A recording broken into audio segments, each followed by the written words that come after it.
અને કીધું છે કે આપણે માતાએ ભેગા થઈએ એટલે આપણે ચર્ચા વિચારણા કરશું. એટલે આપણે ચર્ચા વિચારણા કરવાની છે 64 ગોળ ઓલિયા સમાજ ભાભર જે આપણું 64 ગોળ જે બંધારણ કરે છે એ વિશેના મુદ્દાઓની આપણે ચર્ચા કરવાની છે. એટલે આપણે શાંતિથી આપણે થોડું સાંભળશું અને એ મુદ્દાઓનું આપણે પાલન કરવું એ આપણા માટે હિતાવહ છે. એટલે બધાએ આનું પાલન કરવું જરૂરી છે. હવેના સમયમાં છૂટકો નથી. રાખો આપણે મા મહિનો અને વૈશાખ મહિનો એમ વર્ષમાં 2 વખત આપણે લગ્ન કરવા. મા મહિનામાં મુહૂર્ત જોડાઈ લેવું અને પછી વૈશાખમાં. આ 2 સિવાય આપણે લગ્ન પ્રસંગ કરવા નહીં. આવું આપણું બંધારણ કહે છે.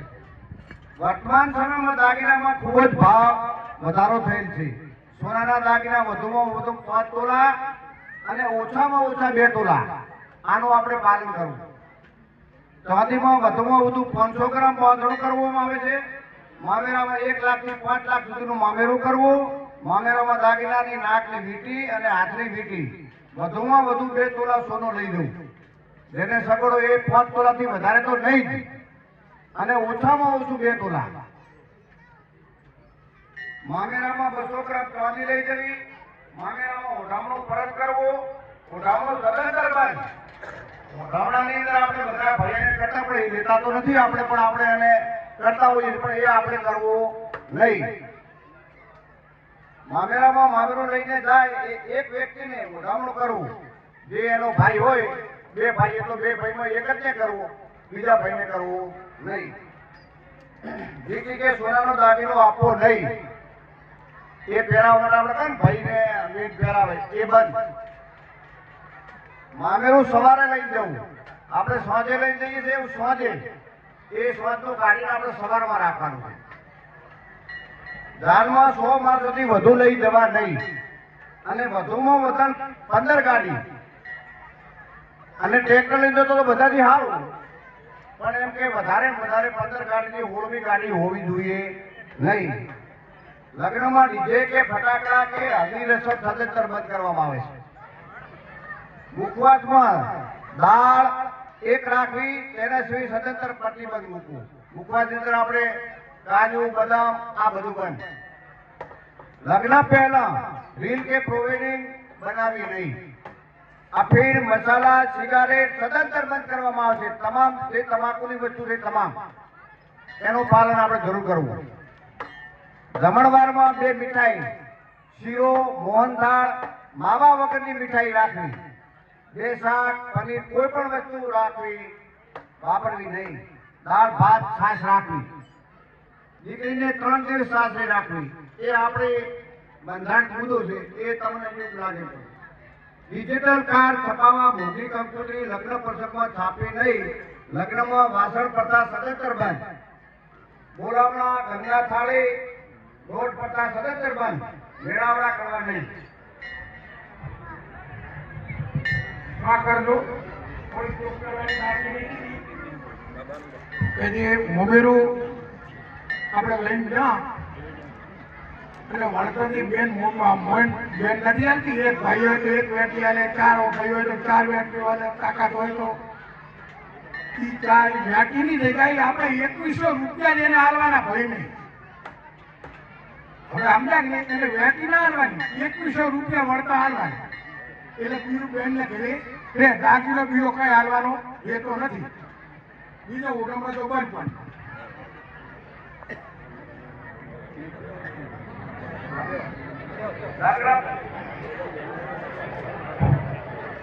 અફીણ મસાલા સિગરેટ સદંતર બંધ કરવામાં આવે છે. જમણવારમાં 2 મીઠાઈ તો વચ્ચે. ડિજિટલ કાર્ડ એ કંકોત્રી મોકલી આપણે છપાવી નહીં. બોલામણાની ગંગા થાળી હોય એ પટ્ટા બધી બંધ. બોલામણી તમામ જે આવતી હોય એ બધી બંધ. હોવાળીએ વાટવાની પ્રથા બંધ. ધારો કે આપણે હકીકતમાંની હોવાળ છે એના ઘરના 2 વાટી અને આપણે ધૂપ કરી જાય બરોબર, એ આપણે ફરજમાં છે એટલે આપણે કરવું પડે. બાકી બંધ છે પણ અમારે માતાનું ધૂપ થાય છે એટલે એને આવી ધૂપ કરી જાય. બીજી નહીં આ થાપી ઢોળ ગાવાના આપણે બધે બોલાવતા કુટુંબને એ બંધ. શેવાળિયા પ્રથા સદંતર બંધ. દીકરીને ભણાવવા જોઈએ અને બાળપણ સગપણ ના કરવા જોઈએ. લગ્ન પ્રસંગમાં બલિયા, ચૂડા, તોડા અથવા કટલા નથી પહેરતા તેવી વસ્તુઓ ના બનાવી, કારણ કે પાછળથી તેની વેલ્યુ 40% પણ આવતી નથી અને હવે કોઈ પહેરતું નથી. બહેનોએ લાજ પ્રથામાંથી બહાર આવવું એ જેની જીવે અનુકૂળતા. કાઢે તો સારું છે, ન કાઢે તો કોઈ એની ના નથી. જાગમાં સવારમાં 6 વાગ્યા પછી લઈને જવું કે દિવસ અને રાતના ચોઘડિયા એક જ હોય કે દિવસે પણ લગ્ન વિધિ સારા ચોઘડીએ કરવી. દરેક ગામમાં 5 જણની કમિટી બનાવી બધા સમાજ પોતાના નિયમો પોતાની ફરજ સમજી અપનાવવા માટે પ્રેરિત કરવા. આદરી ઓરાવાને જતી હતી એ પણ બંધ. શેરાજને મળવું હોય તો પણ બંધ. ગામડા કરવાનું પણ બંધ.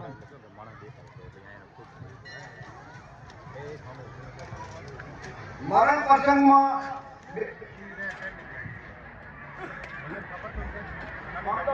બધાને ખબર છે. 2-4 મિનિટ થાય છે. મરણ પ્રસંગમાં 2 ધાન વાપરવા નહીં. જે ઘરે 2 ધાન વાપરે તે ઘરનો દંડ એ તો બધાને ખબર છે કેટલો છે.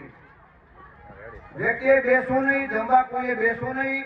એક વ્યક્તિને 1100 રૂપિયા દંડ કરવા જે જમશે એનો 1100 રૂપિયા દંડ કરવામાં આવશે. જે વ્યક્તિ ઘરે 2 ધાન હશે એને. મરણ પ્રસંગમાં અફીણ સદંતર બંધ કરવું. મરણ પ્રસંગમાં અફીણ વધારે તો 1 લાખનો દંડ કરવામાં આવશે. કોઈને ઘરે અફીણ વપરાય છે તો 1 લાખ રૂપિયાનો દંડ કરવામાં આવશે. કોઈ પણ પ્રકારના મસાલા, ગુટકા કે બીડી લાવવી જ નહીં. મરણ પ્રસંગમાં ખીચડી કઢી રાખવી, વધારે વસ્તુ રાખવી નહીં. મરણ પ્રસંગમાં જે દૂધ વેચતું હોય તેના સાસરા પક્ષ અને મોસાળ પક્ષ ઓઢવણો કરે. બીજાને ઓઢવણા કરવાના બંધ. અને એ પણ કરતા હોય એમને પણ બંધ. કોઈ વ્યક્તિ મરણ થાય ત્યારે દીકરીને ફોન કરવો, બીજા સગા-સંબંધીને ફોન કરીને બોલાવવું નહીં. પૂણા મહિને કે દિવાળી પર મહેમાનોને બોલાવવા નહીં. એ જીવ બંધ. મરણ પ્રસંગમાં 5 થી 7 દિવસે મરણ પ્રસંગ પૂરો કરવો અને સાથે શોખ પણ ઘટાડવો. ભૂખ આપણને લાગે, ભૂખ કાઢી નાખો તો બહાર ઉભા રહે એટલે આપણે ભૂખ કાઢી નાખો. ઘણાના દિવસે મહેમાનો બોલાવવા નહીં. કોઈ પણ વ્યક્તિ મરણ થાય ત્યારે ડોવા પીવા કે એ રિવાજ બંધ. કોઈ પણ વ્યક્તિ મરણ પાછળ કડા કાઢવાનો રિવાજ બંધ. બેસણમાં ખાટલા પ્રથા સદંતર બંધ કરવી. એક જગ્યાએ ચા પાણીની વ્યવસ્થા કરવી. ઘડા કે ચૂલાનું મૃત ના હોય તો સારો વાર જોઈ કામ કરી લેવું જોઈએ. મરણ પ્રસંગમાં જે બહેનો લોકાચાર આવે તેમણે 2 હાથથી છાતી પૂછવાનું બંધ કરવા સદંતર આવે. કોઈએ કોઈ જગ્યાએ જો તો કોઈએ રોતું જવા નથી, નામનું નામ લઈ જવા. કોઈ પણ નાની ઉંમરની વ્યક્તિ મરણ પામે તો તેને દીકરો કે દીકરી હોય અને મરણ વ્યક્તિની જેની તેના ઉપર જીવન ગુજારે તો તેનો પહેરવેશ પહેરવો, તેમાં ફેરફાર કરવો એ આપણે અનુકૂળતા બદલ જે કરવું છું. બરોબર? હક એને મળવો જોઈએ. વિધવા થાય તો આપણે હક પર બંધન મૂકી અને બંધનમાંથી ઉઠાવી લેવું જોઈએ. બીજો ખાસ મુદ્દો કે રોણીવટા કપડાં પહેરે તેની જગ્યાએ સમાજમાં લગ્ન પ્રસંગના કપડાં પહેરવાનો હક મળવો જોઈએ.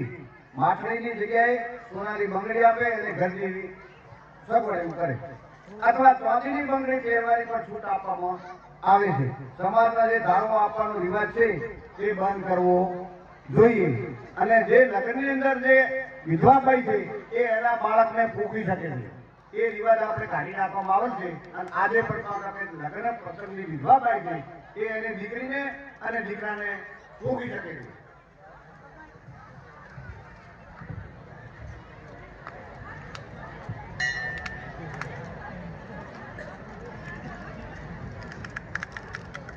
સગાઈ વખતે દીકરીના પૈસા લેવા નહીં. સમાજના 5 માણસો દંડની રકમ કરે તે રકમમાંથી પાછા આપવા નહીં. તોડફોડનો દંડ થાય તે સમાજ સંસ્થામાં જમા કરાવવાનો રહેશે. સમાજ ભેગો થાય તેને 1.5 લાખ ખર્ચ કરવામાં આવશે.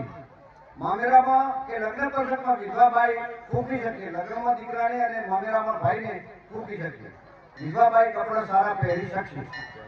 સામે દીકરી દીકરાના સગપણ કરેલો હોય અને બીજો વ્યક્તિ દીકરીને ભગાડી લઈ જાય અને પ્રેમ લગ્ન કરે એનો સમાજ બારો કરવો અને દીકરી પાછી લાવી અને ના આપે તો સમાજ નિર્ણય કરશે તે નિર્ણયનું પાલન કરવાનું રહેશે. આ બધું સમાજના બંધારણમાં આપણે રહી અને બધા મુદ્દાઓનું પાલન કરવાનું છે. એમાં તમે બધા શું કહેવા માંગો છો? બોલો. બધા પાલન કરવા આપણે બંધાયેલા? રેડી? હા એમ. તો આ બંધનનું આપણે બધાએ પાલન કરવું એ સમાજના હિતમાં છે, એટલે આપણે બધાએ આ પાલન કરવું. બોલો સ્વાગત માત કી જય. બધા નાના મોટા વડીલોને મારા બધાને નમસ્કાર. નાના મોટા વડીલોને બધાને મારા નમસ્કાર. આજે આપણે 2, 4, 5 ગામના તો આ હશે મહેમાન અને ખૂબ આવી શોભાઓ બધી આપણે જે બંધારણ કર્યું એની વાતચીત કરી. વાતચીતનું આપણે પાલન કરવું આપણી બધાની ફરજ છે. આ કોઈ એક વ્યક્તિએ બંધારણ નથી કર્યું, આ બધો સમાજ મળીને બંધારણ કર્યું છે.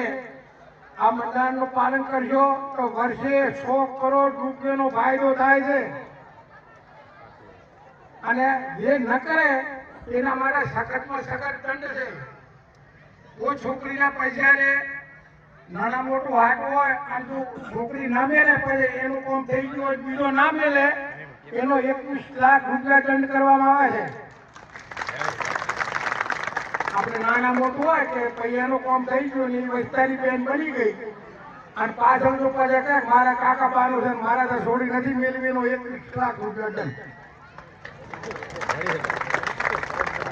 અને બધું પાલન કરજો. કોઈ નડતરા વાળું છે જ નહીં. જે નીકળ્યું છે અને જે આપણે ખોટું થતું હતું, ખોટા ખર્ચા થતા હતા એનું પાલન કરવા સારું કર્યું છે. આ સમાજમાં કોઈને બધાને હરખા રાખવા સારું કરી અને આ બંધન કર્યું છે. એને અમે તો ધન્યવાદ આપ્યા છે. અને હવે તમે બધા પાળશો. મને 100% વિશ્વાસ છે કે મારા ગામમાં તો પાલન થાય. તો કે વાતની બધી વાતની સમજી કે છે સમાજની મોટો ફાયદો થતો હોય તો આપણી ફરજ થાય છે, આપણે પાલન કરવાની આપણી ફરજ થાય છે.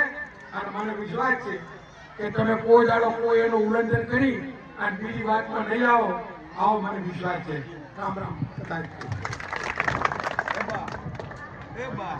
ની અંદર કોઈ પણ નાના મોટી હોય, કોઈને ભાઈને તકલીફ હોય, છોકરો દારૂડિયો હોય, છોકરો નશાલે હોય તો એને સમાજને તમે વાત પૂછજો, તમારી ફરિયાદ સાંભળશે. સાંભળતા એને સમાજને એમ લાગે કે ભાઈ આ ભાઈને મેલતા છોકરો સારા એવો નથી તો એને સ્વેચ્છાએ કે ગુણ દોષનું ધોરણ જોઈ અને એને સ્કૂટલે કરી છે. અને છોકરાના કેસમાં તો છોકરા આવડે છે પણ છોકરા દારૂડિયા શું કેમ થાય છે? ખાવાની જરૂર જ નથી ને. તાર તમે હાજર કરો તાર મન વાંટો હોય છે બધું. અને પછી કંઈક મારા દારૂ પણ જો હાજા વાંકો કરશે તો સમાજ નહીં માને. અને હાજા વાંકો ને કરીને ગુણ દૂધો ધોણ છોકરા નહીં ચાલે હોય ને તો અમે શૂટિંગ કરી છે. તાર હું રિક્વેસ્ટ કરીશ બધા કરી બરોબર. એટલે એમાં કોઈ ચિંતા કરવા જેવું નથી. સાચી વાત તમારી બધાની સાંભળવાની, સાચી વાત તમારી કાંઈ બધાની સાંભળવાની અને સાચી વાત ઉપર જ આપણે હેડવાનું છે બધાની. તકલીફ જ ભોગવજો તમે તાર કાંઈ ભલે.